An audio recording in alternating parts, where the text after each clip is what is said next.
Ariane Etienne, and today I'm going to show you how to make a tropical pineapple punch. Now, pineapple juice isn't used as frequently as it should.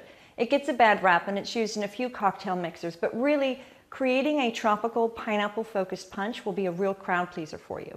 I'm going to show you how to make a healthy alternative to just using regular soda pop. What we're going to do is reduce the soda pop by adding in coconut water. It's all the rage right now, and what's beautiful about the coconut water is it adds natural sugars, but also that kind of tropical taste that you really do want in a tropical punch.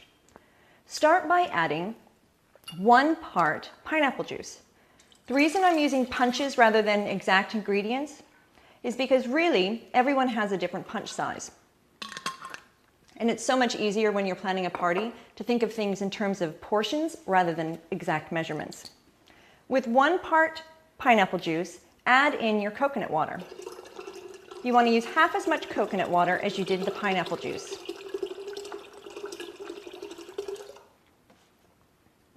Then, to give it that effervescent taste that everyone loves about party punches, a little bit of lemon lime soda.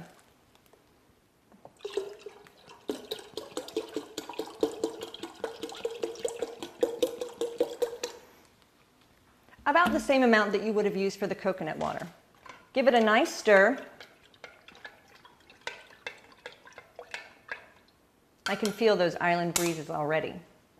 It's a really simple punch to make, and your little chefs at home can help you make the next ingredient.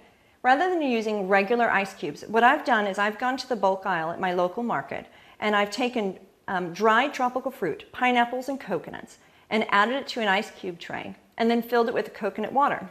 Not only does it add a decorative element to your punch, what it really does is offer a hint of fresh fruit or dried fruit to your party punch. If you don't have time to make complicated frozen ice cubes that are decorative, don't worry, you can always just add in a bundle of frozen tropical fruit. It works well, it doesn't dilute your punch, and it keeps it cool. Now that your punch is chilled, add it to your party glass. And because everyone loves a festive stir, what I've done is taken a piece of frozen pineapple, added it to a skewer, and people can use it as a mix, and you've got a party in a glass. Here's hoping that your next party packs a punch.